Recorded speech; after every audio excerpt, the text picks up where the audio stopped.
Olá, eu sou Giovanni de Souza, este é o terceiro trimestre de 2022 da classe de adolescentes, Apóstolo Paulo, o grande missionário, esta é a lição número 12 do dia de missões, ou melhor, dia da Escola Bíblica Dominical. Os amigos e cooperadores de Paulo. A mensagem: o amigo ama sempre e na desgraça ele se torna um irmão. Provérbios capítulo 17, versículo 17. E você tem muitos irmãos? Tem muitos amigos, melhor dizendo? É que são amigos mesmo? Ou são amigos da onça, como diz o outro, né? Vamos descobrir. Nesta lição veremos mais informações sobre alguns dos amigos e conhecidos do apóstolo Paulo. Eles eram homens e mulheres que contribuíram para o estabelecimento das primeiras igrejas cristãs. A Bíblia não informa detalhes de todos, mas poderemos ter uma ideia de quem eles eram, o que faziam e onde encontraram Paulo. Amigos mais chegados do que irmão, como diz Provérbios capítulo 18, versículo 24. E vemos que amigos mais chegados, melhor, e na angústia nasce um irmão, que é o nosso textual aqui, né? A nossa mensagem. Amigos são pessoas importantes. E você tem sido amigo? Qual é o crivo para ser seu amigo? Nós, durante toda a nossa vida, nós sempre teremos bons e velhos amigos. E sempre acontecerá um novo amigo também. Amizade é algo extremamente importante. Minha mãe diz que é melhor ter um bom amigo na praça do que muito dinheiro no banco. Hora de aprender. O livro de Atos dos Apóstolos e as cartas paulinas mencionam muitas pessoas que Paulo foi conhecendo e encontrando ao longo do seu ministério. Algumas delas se tornaram companheiras até o final de sua vida, enquanto alguns nomes aparecem somente uma vez. Ou seja, há pessoas que estará na sua vida por alguma razão, mas que ela vai desaparecer. Ela vai chegar hoje, vai mudar a sua vida em alguma situação e você nunca mais a verá. Entretanto, há pessoas que você vai levar para o resto da sua vida como seus amigos. Haverá amigos seus que vai ser para o resto da vida, assim como você também será amigo de alguém para o resto da vida dessa pessoa. E a amizade, ela é uma via de mão dupla. A amizade vai e a amizade vem, isto é, não é só você que tem que ser amigo de alguém, esse alguém também precisa ser seu amigo. A amizade, ela precisa ser mútua, de ambos os lados. Os homens, vamos começar por Lucas. Isso mostra que Atos é a continuidade do Evangelho de Lucas. Segundo, durante a narração do livro, algumas vezes lemos nós, como por exemplo em Atos 16:10. Logo depois dessa visão, nós resolvemos partir logo para a Macedônia. Ou seja, o escritor Lucas estava ao lado de Paulo e seus companheiros de viagem. É interessante que Lucas, nós no decorrer da vida, vemos algumas situações e vemos aqui que Lucas, ele é uma pessoa, é um companheiro de viagem. Talvez você tenha algum amigo que é seu companheiro de viagem, está sempre nas viagens, está sempre presente na hora de sair aqui e ali. E é sempre Lucas era aquele que escrevia, né? E tá aqui uma situação bem difícil que é escrever, né? As pessoas, os grandes autores dizem que escrever é como ter um filho. É muito difícil. Existem muitas situações. Se você quiser testar, só você começar a escrever alguma coisa e você vai ver o quanto é difícil escrever. Então veja que Lucas tem essa pegada de colocar nós. Então ele era um amigo de Paulo nas missões. Você também precisa ter algum companheiro de missões, você também precisa ser companheiro de missões com alguém. Barnabé, ele foi a pessoa que apoiou Paulo no início de seu ministério. Foi na companhia de Barnabé que Paulo fez sua primeira viagem missionária. Ele era judeu, natural de Chipre, era um grande incentivador, bom, cheio do Espírito Santo e de fé. Barnabé, ele tem uma pegada muito interessante, que ele era uma pessoa que incentivava, ele era um incentivador. Hoje vivemos tantas pessoas colocando outras pessoas para baixo, você não consegue, você é incapaz, você não tem capacidade, você não pode, não é para você. E Barnabé era a pessoa que incentivava. Nós devemos também ter isso para nós. Veja que Barnabé era uma pessoa que incentivava, era bom, né? Ele era uma pessoa boa e era uma pessoa cheia do Espírito Santo. Nós também devemos ser da mesma forma, sermos bons, cheios do Espírito Santo e ser incentivador. No Evangelho não há concorrência, há amigos, há irmãos e irmãs. Você não é meu concorrente, assim como eu também não sou o seu. Nós somos irmãos, nós devemos nos unir. em prol do reino. E Barnabé entendia bem esse negócio, por isso ele era tão incentivador, ele compreendia, ele via o lado bom das pessoas e incentivava as pessoas a continuarem, né? Silas, eu tenho um aluno por nome de Silas, para mim é meu fechamento.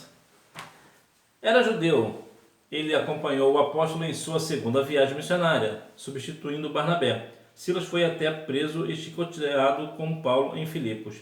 Essa questão de ser substituindo Barnabé, nós vemos aqui que Silas também foi preso e chicoteado com Paulo. Veja que a situação de Silas não foi muito fácil, né? Eu não espero isso para o meu aluno, não. Quero que ele tenha uma vida mais tranquila, mais sossegada do que esse Silas aqui, mas que seja também da mesma forma de Silas, né? Era uma pessoa que acompanhava o apóstolo Paulo, claro, meu amigo não vai acompanhar Paulo, Paulo já se foi, mas que ele seja firme. Agora, uma questão que é muito interessante, que na segunda viagem missionária, substituindo Barnabé, haverá momentos na sua vida que você será substituído e você também substituirá alguém. Nós devemos ter maturidade para entender esse negócio. Nós, em algum momento da vida, nós seremos sempre substituídos. Timóteo. O apóstolo escreveu 2 cartas para ele, onde podemos perceber uma forte mentoria e uma profunda confiança. Timóteo ainda hoje serve de motivação para jovens persistirem na vocação ministerial. Sim, mesmo uma pessoa que é jovem, sim, ela pode ser pastor, desde que, claro, ela tenha maturidade dentro da palavra. Veja aqui a questão de Timóteo, que Paulo tinha uma profunda confiança em Timóteo. E você é uma pessoa de confiança? As pessoas têm confiança em você, as pessoas te contam segredos, as pessoas de fato têm em você uma pessoa segura, uma pessoa firme, uma pessoa que realmente seja uma pessoa confiante. Nós devemos ter também essa qualidade de Timóteo, nós devemos inspirar confiança, as pessoas precisam confiar em nós e nós não devemos, por conta disso, porque alguém nos contou um segredo, fazer mau uso desta confiança para tirar proveito próprio, né? Tito. Mais tarde, Paulo o escolheu para organizar as igrejas dos cretenses. É muito interessante a ideia do organizar, porque, de modo geral, o povo brasileiro é tido como desorganizado. Deixa as coisas para a última hora, e nós devemos ser assim não. Nós devemos ser criteriosos e sermos organizados. Eu sei que pode parecer estranho para você que está vivendo a sua adolescência, e você deve ser daquelas pessoas que só Jesus, né? Seus pais devem sofrer com a sua falta de organização. Eu falo porque eu já fui adolescente e eu era exatamente assim. Eu não tinha organização, eu não era organizado para absolutamente nada. Entretanto, aliás, tinha uma coisa que eu era organizado. Meio-dia eu sempre queria almoçar, eu não sei porquê. Bom, mas nós devemos ser organizados na nossa vida. Organizar a igreja nesse ponto principalmente. Ou seja, nós temos que ter uma mentoria, ter um conhecimento da palavra, justamente para poder organizar essa igreja, ver como de fato a igreja funciona, para que assim o nome do Senhor seja glorificado também pela questão da organização. É tão bonito quando a pessoa chega e diz, a sua igreja é tão organizada. Já aconteceu isso com você, das pessoas chegarem para o seu pastor ou para você mesmo, olha que bonita a sua igreja, tão organizada, as coisas estão todas no lugar, isso é tão bonito. E isso também vale para a nossa vida pessoal. Nossa casa, o seu quarto deve ser bem organizado, né? Olha lá, hein? Filemão. Através da história deles, vemos que a base do perdão é o amor. E esse é o modelo da comunhão entre os irmãos e irmãs. Olha que situação difícil. Esse negócio de perdão e amor é realmente muito difícil. Quando eu falo porque algumas situações da vida que você passa, você vai precisar perdoar e ser perdoado. Você vai precisar pedir perdão a alguém porque você errou com alguém. E você precisa também ter a ideia de que você, quando pede perdão e realmente você perdoa alguém, isso significa que você realmente é uma pessoa amorosa, que o amor está enraizado em você. Porque ninguém, pelo menos eu acredito que não, uma pessoa que não tenha amor é incapaz de perdoar. Porque o perdão, ele é fruto do amor. A pessoa precisa ter muito amor no coração para perdoar, inclusive até situações muito delicadas, situações muito difíceis. Haja vista, por exemplo, algumas situações de pessoas que perderam seus entes queridos, mas perdoaram pessoas que deram fim àquela situação. Vou te dar um exemplo. na minha igreja há uma irmã que teve uma filha brutalmente assassinada por um homem. E ainda assim, com toda a dor no coração dessa irmã, nós víamos o sofrimento dela por ter perdido essa filha e ainda assim ela perdoou o assassino da sua filha. Isso é perdoar. Isso é ter amor no coração. E sim, é difícil? É muito difícil. Por situações bem menos, nós não conseguimos liberar perdão. Imagina para uma situação tão delicada como essa. Como é o caso também da Yoko Ono, viúva agora, né, do cantor John Lennon. John Lennon foi assassinado no dia 8 de dezembro de 1980 nos Estados Unidos. E Yoko Ono, tempos depois, perdoou o assassino de seu esposo. Então veja que são situações muito difíceis. E hoje nós, por situações até muito pequenas, nós não queremos liberar o perdão. Mas isso é perigoso. Nós, como cristãos, nós devemos liberar o perdão. Por quê? Porque aquele que não perdoa o seu irmão também não será perdoado pelo Senhor. Então padecerá a eternidade sem Cristo, né? Olha que situação. O perdão realmente ele é o fruto do amor e nós devemos viver uma vida de amor e de perdão ao próximo. Tíquico. Não temos muitas informações sobre esse amigo de Paulo, ainda descrito como o querido irmão e fiel servo no trabalho do Senhor. Ele é mencionado diversas vezes porque viajava com o apóstolo e levava suas cartas e mensagens. Aquele era um tipo de carteiro, né, para trazer para os dias de hoje, né? Ele era a pessoa que levava a mensagem, né? Olha que bonito. Será que você também não pode fazer o mesmo? Talvez você, se é uma pessoa tão próxima, fiel no trabalho da evangelização, que é você que leva a mensagem, né? Talvez o pastor peça para você levar a mensagem para alguém, você vai lá prontamente e leva aquela mensagem para aquela pessoa que ainda não conhece a Cristo, e você evangeliza essa pessoa. Olha que bonito. Aí você está fazendo o mesmo trabalho do Tíquico. Tíquico, que nome? Você já pode pensar aí, de repente, se tiver um filho, já pode botar esse nome aqui nele. As mulheres. Lídia era vendedora de púrpura. Essa empresária teve seu encontro com Jesus ao ouvir a pregação de Paulo no lugar de oração, à beira do rio em Filipos.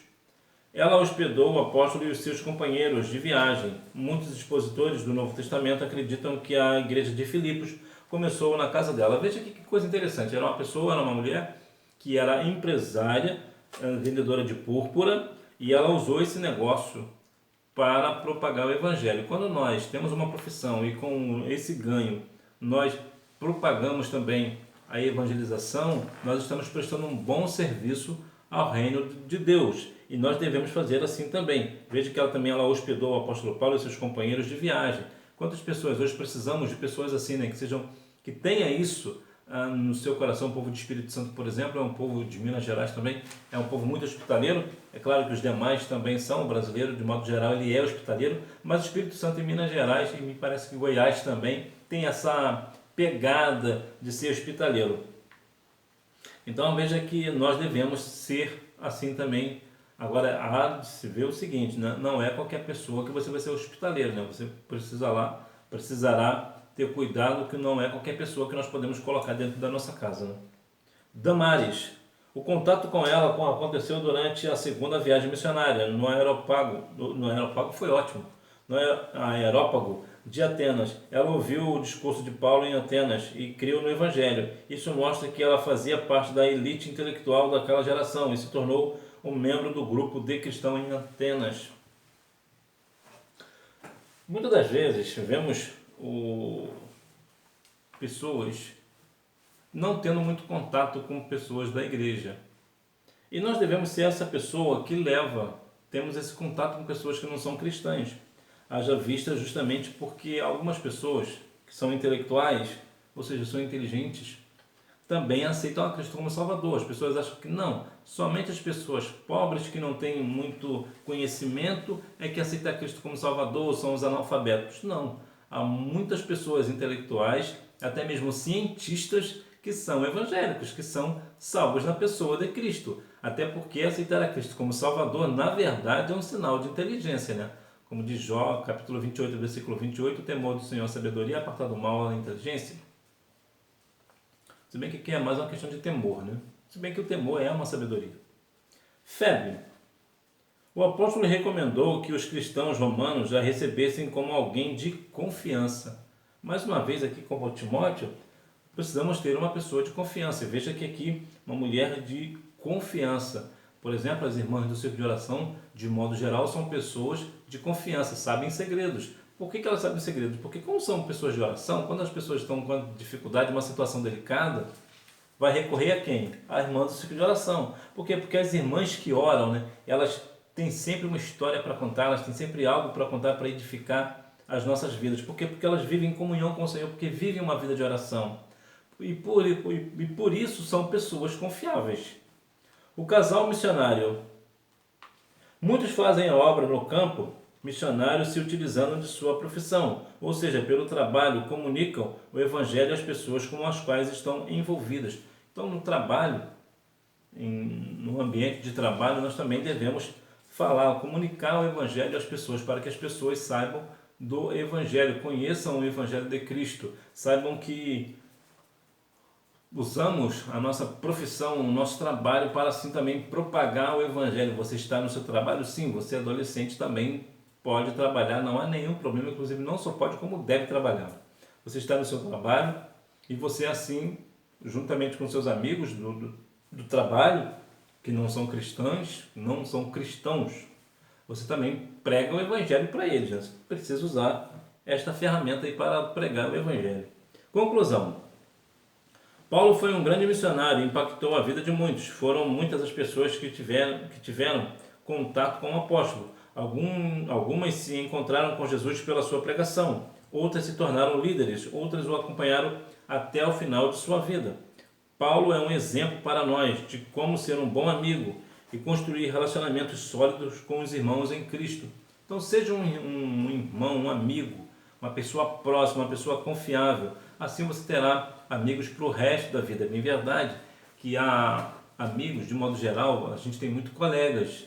Amigos são poucos, é verdade. Mas os poucos amigos que você tem, e aqui eu vou até abrir um ponto, que sim, você em algum momento você poderá ter um bom amigo, mesmo ele não sendo cristão.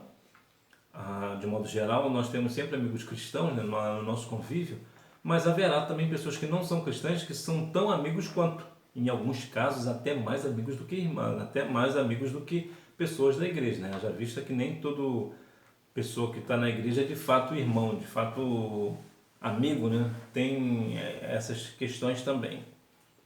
Vamos praticar. D. Lídia. B. Barnabé. A. Lucas. C. Silas. Número 2. Filemão e Onésimo. Número 3.